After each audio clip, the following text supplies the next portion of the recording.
Hey guys, welcome to my channel and आप लोग कैसे हो and welcome to Sandhya blogs. And guys, आप लोग को मेरी तरफ से ढेर सारा प्यार एंड हैप्पी दिवाली इन एडवांस। तो दिवाली आ रही है एंड साफ सफाई भी हो रही है सबके यहाँ।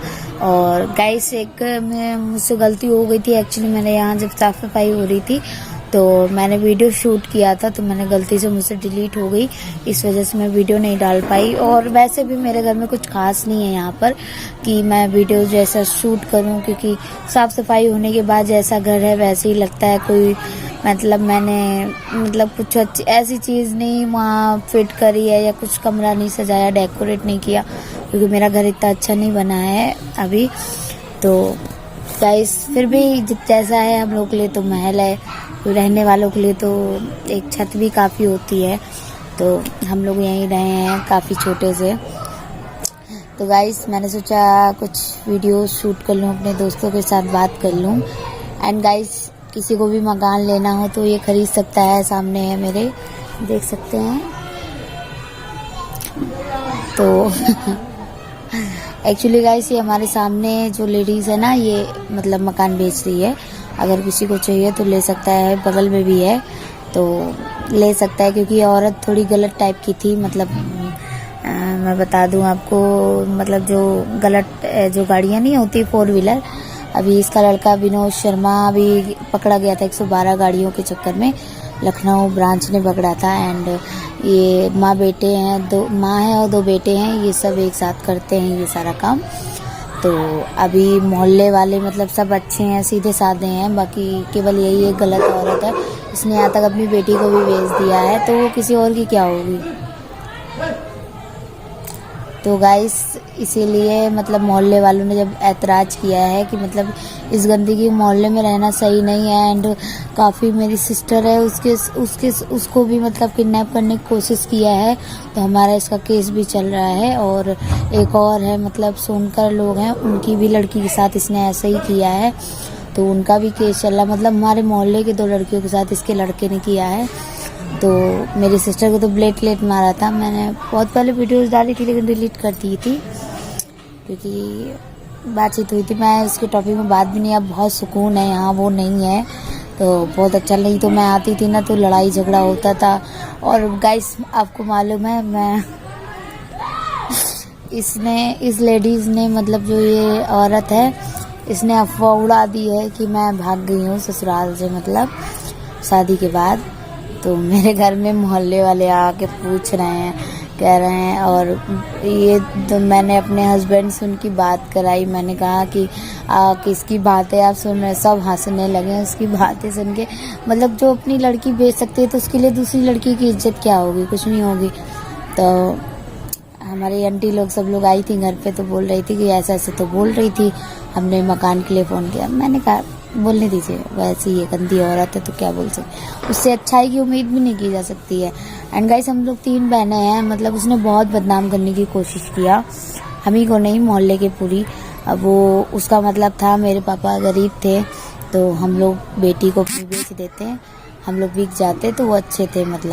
उसने शादी आदि के लिए किसी बुरे इसने 2-4 लड़कियां किराएदार की थी जो गरीब थी, जैसे जिनके पापा नहीं है या कोई नहीं है, तो ये उन्हें बेच देती है और उल्टा लड़कों से पैसे ले लेती है। उन्हें लड़के नहीं होते, वो बुढ़े होते हैं यार, 17-18 साल की लड़कियों को रिटायर जो होते हैं ना, उनसे शादी करा देती है और कम पैसा अपना खा लेती है। तो ये अच्छी चीज़ है किसी के।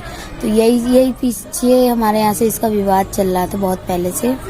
तो इसके हम लोग सबसे पहले किराए पर रहने आए थे। इसकी गंदगी इतनी ज़्यादा, इसके घर में गंदगी थी, गंदगी आप समझ सकते हो, गंदा काम होता था। यानी खुद भी करती थी, अपनी बेटी से भी कराती थी। और अभी इस मकान में कोई नहीं है, बंद पड़ा है, गलत है तभी तो भाग रही है। तो एंड गाइस, बहरहाल लीव इट, इसका टॉपिक मुझे नहीं करना। अब मुझे अपने मायके में आने में अच्छा लगता है, क्योंकि ये औरत नहीं है ना, इसकी शक्ल मैं देखती थी मुझे बहुत गुस्सा आती थी। एंड इसके जैसे कुछ पुलिस वाले होते हैं, तो इसके घर आते जाते थे, उनकी वजह से पूरा पुलिस डिपार्टमेंट बदनाम था। लेकिन खैर, अभी हमारे चौकी इंचार्ज साहब बहुत अच्छे आए हैं, तो भगवान, उन्होंने जैसे लोग गरीबों की मदद की है भगवान उनको और ज़्यादा सफल करेगा, सक्सेस देगा, मैं यही दुआ करूँगी। उन्होंने गरीबों की बहुत मदद की है। गॉड उन्हें भी प्रमोशन देगा, अच्छा जो वो चाहते हैं उन्हें सब मिलेगा, क्योंकि बहुत ज़्यादा सुकून हो गया है उसके यहाँ से जाने के बाद। नहीं गाइस, इतनी मर्दों वाली गालियाँ देती थी कि मैं आपको बता नहीं सकती। तो एंड गाइस लिव इट, इसके बारे में बात करना है। एंड देखिए उसके किराएदार लड़ रहे थे, तो मैंने सोचा कि मतलब कि मैं आप लोगों को दिखाऊं। एक्चुअली किराएदार सब अच्छे हैं गाइस, लेकिन मतलब उसमें कुछ किराएदार हैं जो गलत हैं, तो उसको तो उस तक उनकी चुगली करते हैं। मतलब हम लोगों से किराएदार बोल देते हैं, हंस देते हैं, तो वो चुगली करती है, तो फिर वो फ़ोन करके उन किराएदारों को डांटती है, तो इसी वजह से लड़ाई होती है। तो मतलब देखिए अगल बगल है तो हंसेगा बोलेगा इंसान, अगर जैसा नेचर है, अगर हम लोगों का अच्छा नेचर है तो सभी बोलेंगे। तो उसका मतलब है हमारे किराएदार मोहल्ले में किसी से ना बोलें। यहाँ तक इसके यहाँ शादी हुई थी, मोहल्ले से कोई नहीं गया था, ये किसी को इनवाइट ही नहीं, इसको भी कोई इनवाइट नहीं करता। ये मतलब समझ सकते हो कैरेक्टरलेस टाइप की औरत है।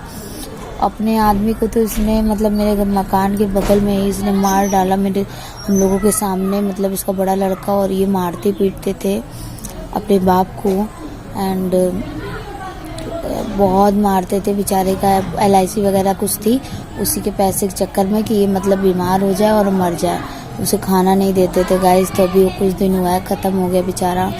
बहुत मुझे दुख हुआ था, मैं ससुराल में थी। ऐसी बीवी ना दे, ऐसा बेटा ना दे भगवान किसी को, मैं तो यही कहूँगी। भगवान अनाथ रखे, बे औलाद रखे, लेकिन ऐसी औलाद ना दे। एंड गाइस मैं ट्यूशन पढ़ाने के लिए बैठी थी, अभी लड़कियां आई नहीं हैं, तो मैं सोची थोड़ी वीडियो शूट कर लूँ एंड मिलेंगे शाम को। एंड गाइस कल मैं वीडियो नहीं शूट कर पाई थी, एक्चुअली मैं कुछ सामान लेने चली गई थी, तो मेरे फ़ोन में बैटरी नहीं थी। तो मैं क्या क्या लाई हूँ मैं आपको दिखाऊंगी अभी वीडियो में। मैं ज़्यादा सामान नहीं लाई हूँ, मैंने आपको बताया था ना मेरा मंगलसूत्र टूट गया है, तो मैं आज दिखाऊंगी मैं कितना सुंदर गले की ये लाई हूँ मोती, तो बहुत सुंदर लाई हूँ उसके लिए। एंड मैं नहीं बताऊंगी मैं क्या क्या लाई हूँ, मैं आपको दिखाऊंगी। तो बने रहिएगा मेरे इस ब्लॉग में एंड ढेर सारा प्यार दीजिएगा, एंड मैं आपको दिखाऊंगी मैं क्या क्या लाई हूँ। तो लव यू गाइस, एंड बने रहिएगा ब्लॉग में, जाइएगा नहीं, बोर मत होइएगा, आपको बहुत मज़ा आने वाला है। एंड कुछ मैं क्लिप्स उस लेडी की डाल दूँगी ताकि आप लोग भी उससे मिल लो।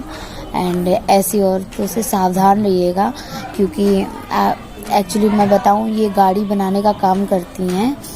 तो गाड़ी आप बनाने इनके यहाँ ले जाओगे, उसके बाद ये इनके पास मास्टर कीज़ होती है, ये गाड़ियों को खोल के उनको बिल्कुल रातों रात मतलब चोरी कर लेते हैं, कहीं अगर रोड में भी खड़ी है। अब कैसे करते हैं वो तो वही जानते हैं। 112 गाड़ियाँ यार गाइस आप खुद बताइए थोड़ी नहीं होती हैं। BMW जैसी गाड़ियाँ थी, बुलेरो थी, सूमो थी, एक से एक VIP गाड़ियाँ थी। एंड सारे पार्ट्स मेरे ये बगल में प्लाट है ना, उसमें लोग रातों रात काट देते, तो मशीनों की आवाज़ रात भर आती थी, लेकिन किसी मोहल्ले वालों की हिम्मत नहीं थी कि इससे कुछ कह देता, क्योंकि मर्दाना गाली देती थी गंदी गंदी। गाइस एक्चुअली कॉल आ गई थी मतलब मेरे स्टूडेंट्स की, तो वो डॉगी से डरती हैं, इस वजह से मैं बोल रही थी डॉगी को बांध दो तो वो आ जाएंगे ऊपर। तो गाइस हाँ मैं बता रही थी ना, तो वो गाड़ियों को चोरी करके और रातों रात काट देते हैं। तो मैं आपको ये प्लाट दिखाती हूँ, अभी बना नहीं है, ये आप देख सकते हैं हमारे बगल में ये प्लाट है। एंड ये सामने वाला उसका मकान है, चोरी कर करके इतने मकान बनवा ली। एंड एक उधर है, आई थिंक 400-500 गज का है। तो एक सोचिए गैरेज चलाने वाला ऐसे ही मतलब गाड़ियाँ चोरी करना, और हमेशा मतलब दरवाजे पे 4 व्हीलर खड़ी रहती थी और फेंकेंगे मेरी गाड़ी है मैंने खरीदा है। और बाद में मेरे यहाँ से इस वाले कमरे में देखिए ये ऊपर वो जो उसका छोटा वाला लड़का था, भागते भागते मतलब वो जो जांच करने वाले होते हैं ना, पता नहीं कोई जांच आई थी, तो उनको आदमियों को देख के वो तुरंत भाग के मेरे यहाँ छुप गया था। हम लोग तो बहुत डर गए थे क्या हो गया। तो गाइस बने रहिएगा ब्लॉग में, मैं बताऊंगी। अभी मेरे स्टूडेंट्स आ गए हैं तो मैं उन्हें वीडियो में नहीं ले सकती, इस वजह से मिलते हैं, बाय बाय। ब्लॉग में बने रहिएगा, अभी बहुत कुछ है, अभी मैं दिखाऊंगी मैं क्या क्या लाई थी, जाइएगा नहीं।